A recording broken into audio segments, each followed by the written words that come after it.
Really nothing new from Monday's press conference. We'll see where Chris Evans and Dax are over the course of the week. DJ's feeling good, optimistic. We'll see how the week goes. Anybody else I'm missing there? Mark. We'll just see how the week goes. With DJ, he had the one practice on Monday. Mm-hmm. That wasn't obviously a physical exertion, tremendous. Right. Today and tomorrow, really the key telling moments? Well, he's been doing rehab work over the last couple of weeks and has felt really good. So we were optimistic going into this week, and I anticipate a positive week from him. How was Tupou? I'm not ready to go this week, but again, we'll continue to take him week to week. We've thought since day one that he was a little behind DJ in terms of health recovery. What led to the decision not to put Tupou on IR then? Didn't necessarily need to. We have spots, we have standard elevations. You never know how it can come. There's the calf, and so there's the initial timeline that you can follow, but you leave it open to maybe it's a little faster. And again, not always. It's about a 48-man roster at this point. It's not about beyond that. So there's been plenty of times we feel comfortable operating with how we've got the roster right now. Do you need to see anything from Kevin for him to punt on Sunday? I think he's practice this week. No, I think we've gotten both those guys work every single week, and so we'll just continue with that process. Going back to the Week 1 game with Joe Burrow throwing 4 interceptions, he said he's not going to do that this game.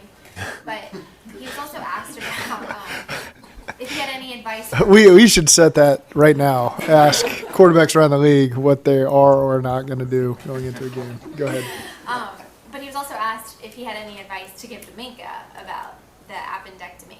And he joked that, maybe take another week. So I asked him, looking back, did he feel like he needed another week?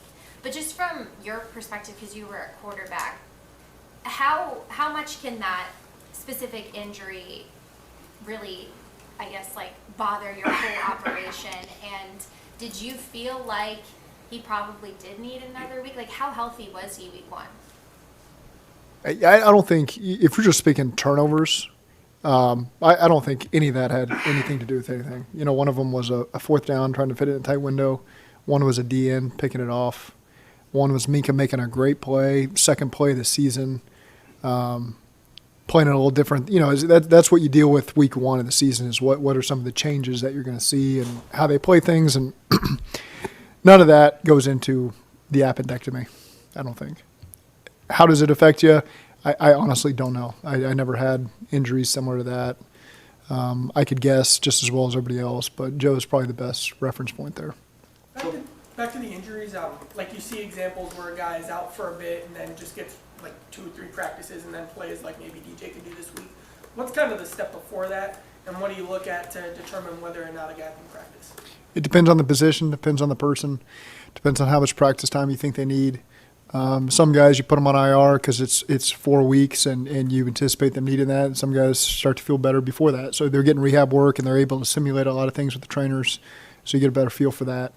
So there's it's hard to put each one in its own box. It's position, it's player, it's how quick they're mentally ready to go as well.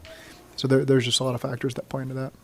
Joe Burrow said after the first 2 games of the season that one of the things he realized is it reminded him of how to win games since he'd been winning after that. What do you think has really changed for you guys since those 2 weeks to where things have just been clicking coming out of the bye week? You talking about the first 2 games of the season? Yeah. I think the first one, we just dug ourselves in a hole, turnovers, gave ourselves an opportunity at the end, didn't get it done.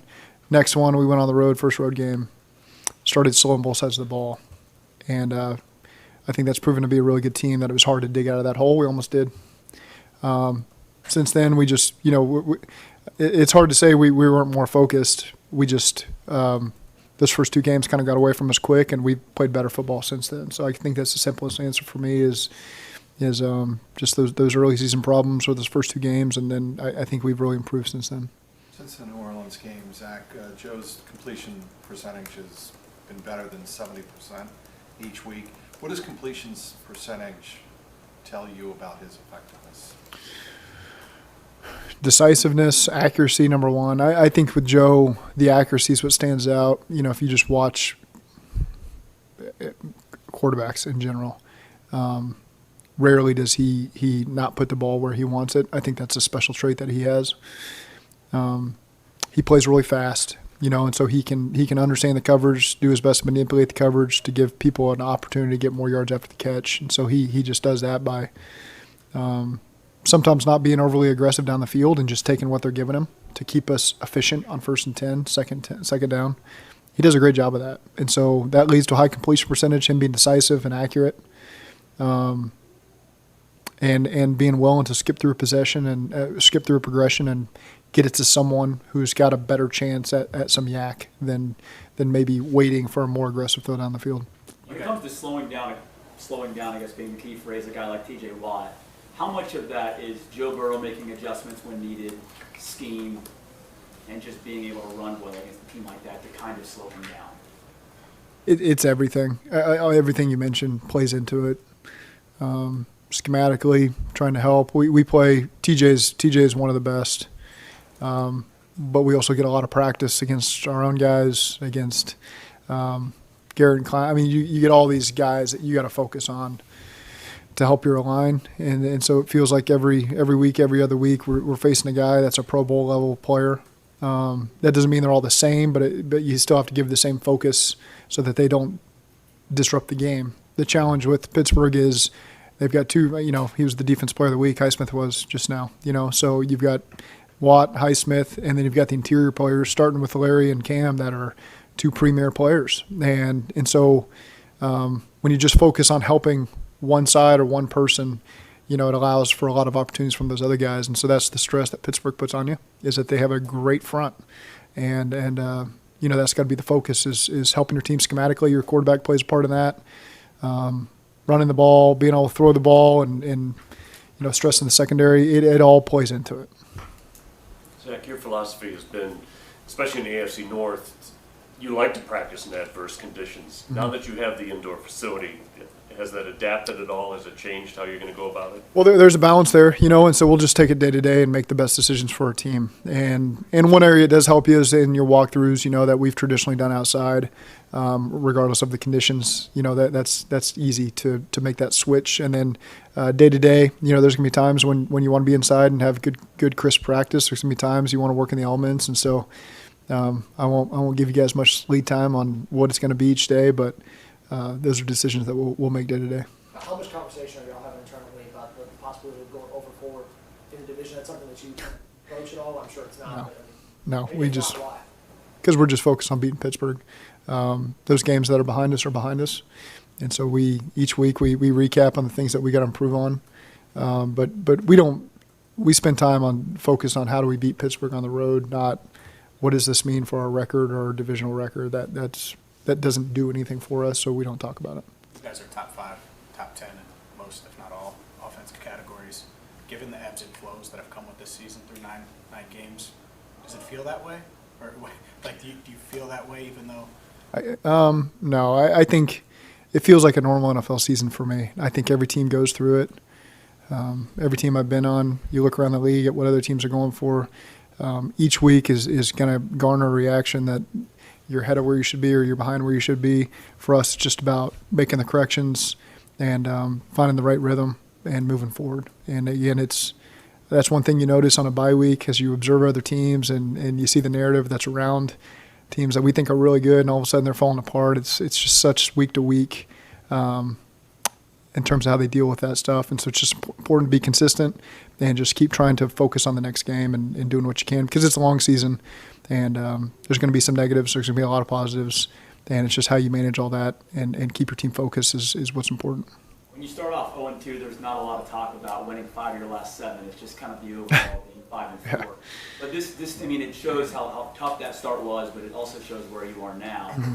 Do you look at that stretch and say, this is who we are? We've found ourselves. We're in a rhythm now. I think it's important that you play your best football in the back half of the season. And so that's what we have to be hell-bent on doing. And I've seen the right attitude this week as we come off the bye, particularly from the veterans, of what the mindset needs to be. Not that we've had a great mindset before, but now it's time to really lock in and focus. And So I think we've got the right mentality for that, and I'm excited to see that at practice this week and during the game on Sunday. Is this the best season you've seen from Sam Hubbard so far?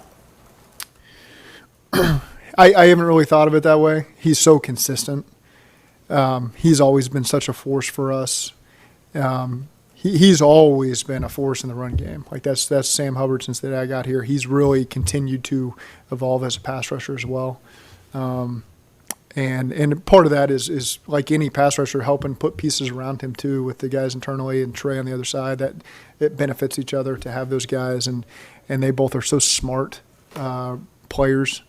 So it's hard for me to say. I'd love to give you that. Yeah, Sam's playing the best football. Sam's always been so consistent that we don't take him for granted. Would you like to have your reviews the entire game instead of being restricted inside the 2-minute warning? It can be challenging because they always come over to you in the 2-minute warning and tell you no challenges. So that's every game I've ever coached. They tell you that, so you process that, but still in that moment you're ready to throw a challenge flag, and there's that tense waiting there where you're trying to sort out, are they going to review this or not? And that's part of the process for everybody. The reason I ask is Sunday's game in Buffalo, Mm-hmm. where it's pretty clear that not only was it probably not the correct call on the field, but there was a communication breakdown with New York, and I'm wondering, as a head coach, would you like to see maybe that addressed after the season and get an opportunity to, save those? I won't react to it in this moment. It's more you process all the information as the season takes place, and then in the off season have those conversations. Where have you seen Cordell progress since week 1? He had a really tough matchup against Cam, obviously, but where have you kind of seen him grow? I think he's had a really solid season for a rookie. I don't look at him as a rookie. I don't see that. I don't feel that. I don't feel we got to protect this guy. He had a tough first rep of the season when we gave up a sack to Cam on a quick game, and it developed a little longer than he probably anticipated. So that's tough to put him in that situation. I thought he responded well. I think he's had a really solid season, and he only continues to improve. And he's got the right mentality. So forget about the areas where you see improvement, all that stuff. It's just he's got the mentality that you want in offensive lineman, the confidence. He's eager to practice. He's eager for conditions like this. You can just feel that from him. All of our linemen, I think they when they hear the weather for Sunday and they hear the weather for practice, you see, some guys like, you see the lineman like, yes, this is what we've been waiting on. And I think he fits right into that mold with those guys.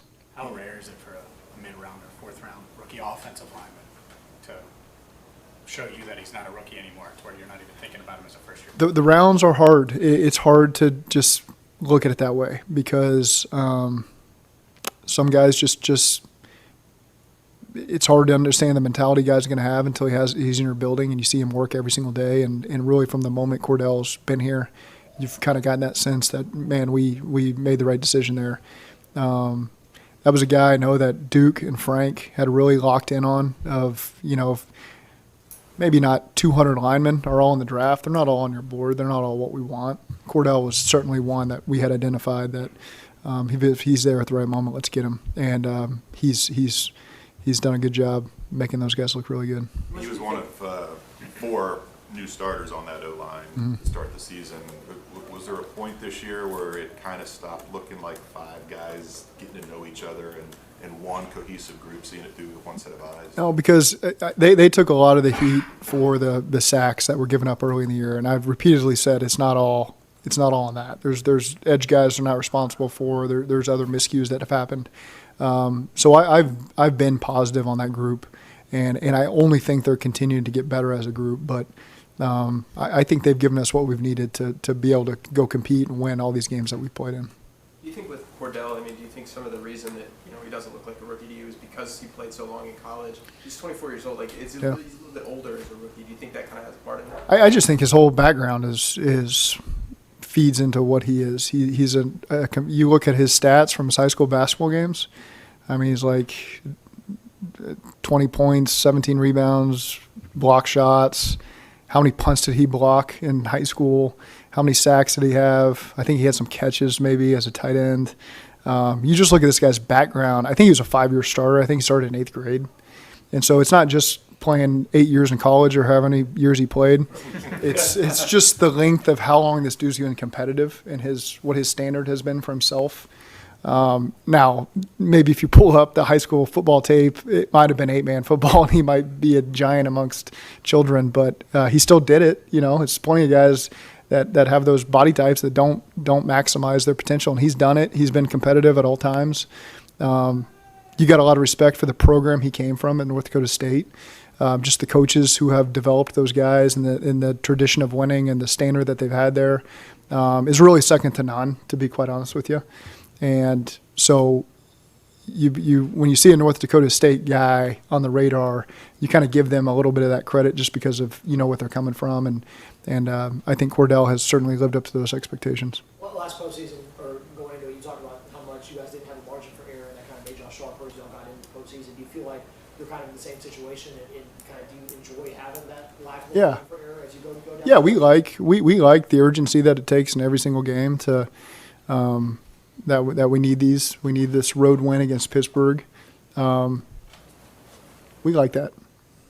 Zach, if DJ is able to go, how does that elevate the defense from where he hasn't been, and where does he hinder what Pittsburgh can do most? I think it's been really good to see the depth step up behind him and get those opportunities, and they've done a good job. Our defense has really played the run really well. DJ just brings in that veteran leadership element and that savviness and the consistency from play to play. And so I think anytime you go against a great interior defensive lineman like that, it affects your pass rush, not just him, but everybody around him. And certainly in the run game, he's a force. He's played at such a high level against the run that it puts a lot of teams in second 9, second 10 right off the bat, and that's a positive for us. Zach, I know you guys had drafted Zach and you had put your chips on BJ, but when it got really close to the season starting and Ogunjobi was still out there, how come you guys didn't make a more aggressive run to maybe try to get him back in the mix? I don't. We yeah. I mean, we all love Larry. This locker room, this coaching staff, this whole building had a lot of love for Larry. He's playing at an incredibly high level. It's not surprising to see. Sometimes it just doesn't always fit together, but trust me, we talked to Larry and really like Larry, and ultimately he went to Pittsburgh, which is Larry's worked so hard for everything he's gotten that he's the easiest guy in the world to pull for outside of playing against him. Got a lot of respect for him. I loved having him in our locker room for the year we had him, and it just works out. He's playing for a different team now, but trust me, we think very highly of Larry. In that last conversation, there wasn't any, okay, well, just if it's not us, can it not be Pittsburgh? Yeah. That would have been helpful. What stands out to you about Kenny Pickett? You can see, okay, he's a rookie, fine. He doesn't carry himself like that. He's got the confidence, and so I think I would imagine the players around him see that confidence that he carries himself with, and the plays he's able to make on the field, and give them an opportunity to win games. The experience always comes into the fold of every game. He's going to continue to improve because of the different things he finds himself in. But you just see a great leader. You see a reason he's picked in the first round. That shows up. There's probably a comfort level there. He's in the same practice facility. I don't know how that works. I've never been there that way, but there's probably a comfort level of hitting the ground a little faster, having been in those surroundings, being in Pittsburgh, and that's certainly a benefit for him and them. And I think he's going to have a really good career, and can see why he's a first-round pick.